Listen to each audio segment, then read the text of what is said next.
Hi friends, welcome back to my channel. இன்றைக்கி நம்ம காடை கிரேவி எப்படி செய்யலான்னு பார்க்கலாம். அதுக்கு முதல்ல வானல் வச்சு ஒரு 2 கரண்டி எண்ணெய் ஊற்றிக்கோங்க. அதுக்கப்புறம் ஒரு நட்சத்திர சோம்பு, 2 பட்டை, 4 ஏலக்காய், 10 மிளகு, 8 கிராம்பு, 4 பிரிஞ்சி இலை, சோம்பு தேவையான அளவு போட்டு நல்லா கலந்து விட்டுக்கோங்க.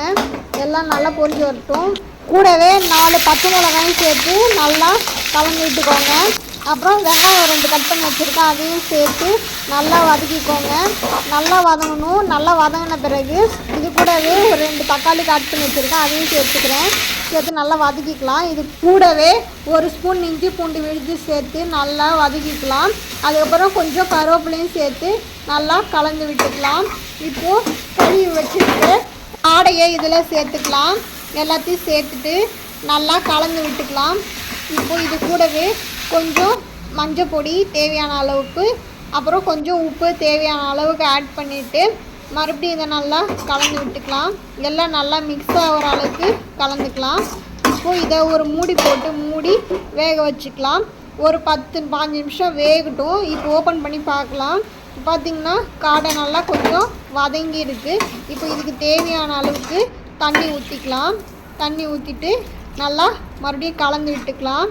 இப்போது இது கூட தேவையான அளவுக்கு மிளகாத்தூள் சேர்த்துக்கலாம். சேர்த்துட்டு நல்லா கலந்து விட்டுக்கோங்க. கொஞ்சம் கரம் மசாலாவும் போட்டுக்கோங்க. இப்போ மறுபடியும் மூடி போட்டு மூடி வேக வச்சுக்கலாம். இப்போ ஓப்பன் பண்ணி பார்க்கலாம். இப்போ பார்த்தீங்கன்னா காடை பாதி வெந்துருச்சு. இப்போ இதை மறுபடியும் மூடி போட்டு மூடி வேக வச்சுக்கலாம். ஒரு 10-15 நிமிஷம் இருக்கட்டும். இப்போ ஓப்பன் பண்ணி பார்க்கலாம். இப்போ பார்த்தீங்கன்னா காடை கிரேவி நல்லா ரெடி ஆகிடுச்சு. இது கூட கொஞ்சம் மிளகுத்தூளும் சேர்த்து நல்லா கலந்து விட்டுக்கோங்க. இது இறக்கும் போது போடணும். அப்புறம் நெக்ஸ்ட்டு இது கூடவே கொஞ்சம் தேவையான அளவுக்கு கொத்தமல்லி தழையும் போட்டு இறக்கிட்டிங்கன்னா சுவையான காடை கிரேவி ரெடி ஆகிடுச்சு. இதையும் உங்கள் வீட்டை ட்ரை பண்ணி பாருங்கள். வீடியோ பிடிச்சிருந்தா லைக் பண்ணுங்கள், கமெண்ட் பண்ணுங்கள், ஷேர் பண்ணுங்கள், மறக்காமல் சப்ஸ்கிரைப் பண்ணுங்கள். பாய்.